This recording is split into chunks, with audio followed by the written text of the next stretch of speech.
Part 1. Martha was the kind of woman most people overlooked, mid-50s, soft-spoken, with streaks of silver in her hair and calloused hands from working her small farm. On a chilly Saturday morning, she stepped into the local shooting range wearing an old flannel shirt, faded jeans, and boots so worn the leather had gone soft. A group of younger shooters, dressed in tactical gear and brimming with bravado, barely glanced at her before snickering. "Ma'am, this isn't a knitting club," one of them said, his voice dripping with mockery. Martha just smiled politely and rented the oldest bolt-action rifle they had.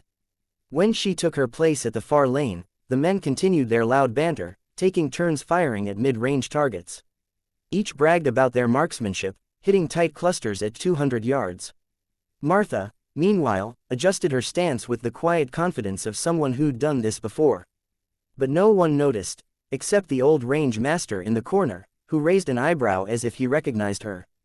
When it was her turn to shoot, Martha requested the farthest target the range had, over 1,000 yards away, a near impossible distance for even seasoned snipers.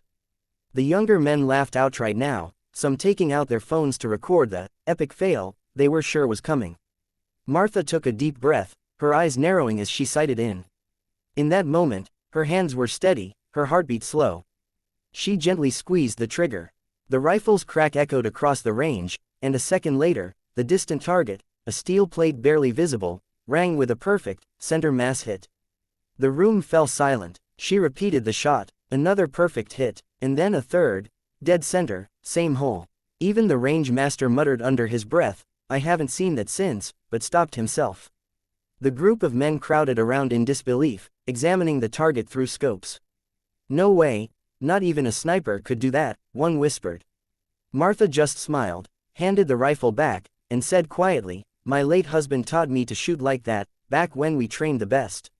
She tipped her head, walked out, and left behind a stunned range full of people who suddenly realized the simple woman might have been the most dangerous shot they'd ever met. Part 2. When it was her turn to shoot, Martha didn't walk up to the firing lane like someone who wanted to prove a point.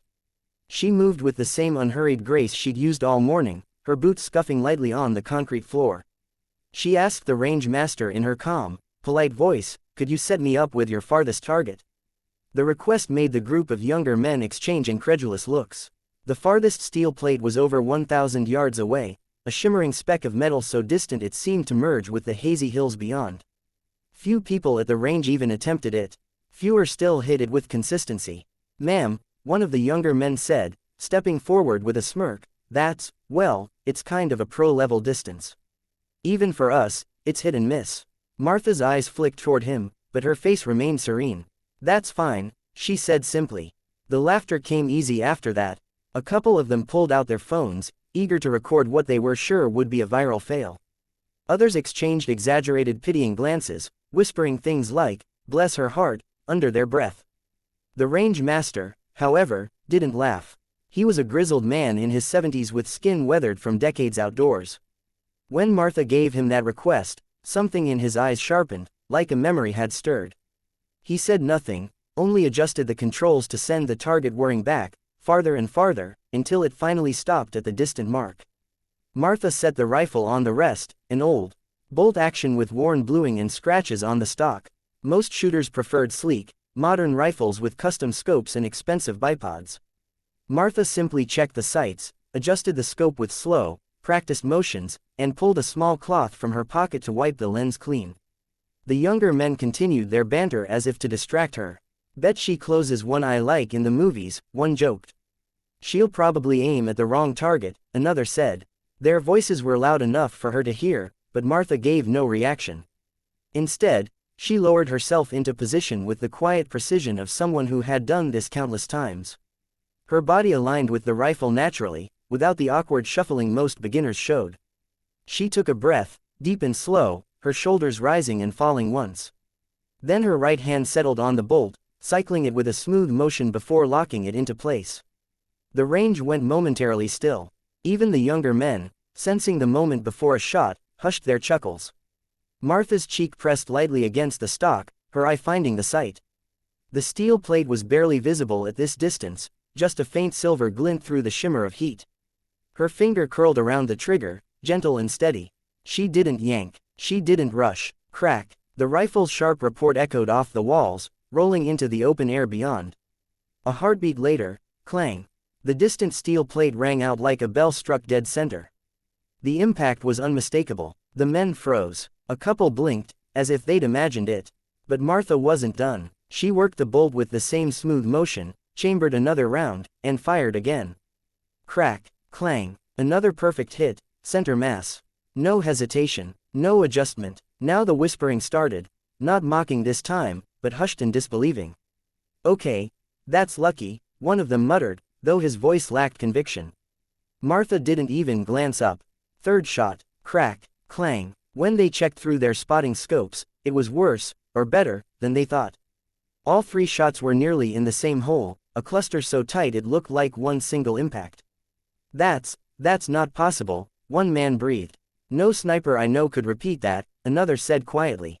Phones were still rolling, but now they weren't recording for mockery, they were capturing a moment they knew people wouldn't believe without proof. The range master walked slowly toward her lane, his boots dragging slightly. He stopped a few feet away, looking at her with a mixture of respect and recognition. "I haven't seen grouping like that since," he trailed off, as if catching himself. His gaze softened. "You still using the same breathing pattern, Martha?" A couple of the men exchanged puzzled looks. The range master knew her name.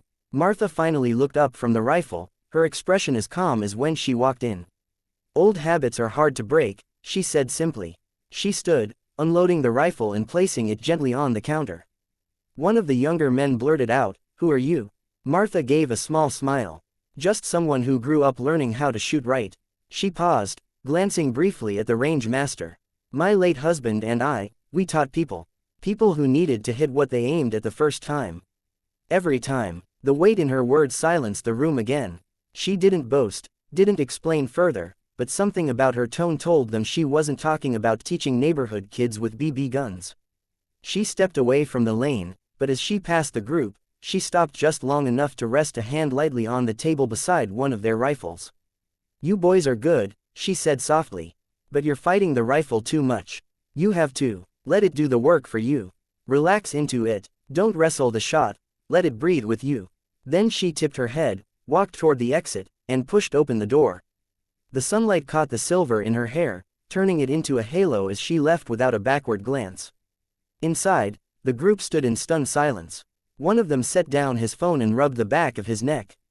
"We just got schooled by someone's grandma." Another still had his eye pressed to the scope, staring at the impossible grouping on the target over 1,000 yards away. "Not someone's grandma," he said quietly. "A legend." The range master, still watching the door where Martha had gone, muttered under his breath, "Delta never really loses its touch." But when one of the men asked him what he meant, he only smiled faintly and shook his head. Outside, Martha walked to her old pickup, the kind with faded paint and a bench seat. As she slid behind the wheel, she allowed herself a small smile, not from pride in showing them up, but from remembering the years she'd spent beside her husband, training the kind of people who went into dangerous places and didn't always come back. She turned the key, the engine rumbled to life, and she drove away without looking back, leaving the range full of people with a story they'd be telling for years, about the simple woman who made a shot no sniper could repeat.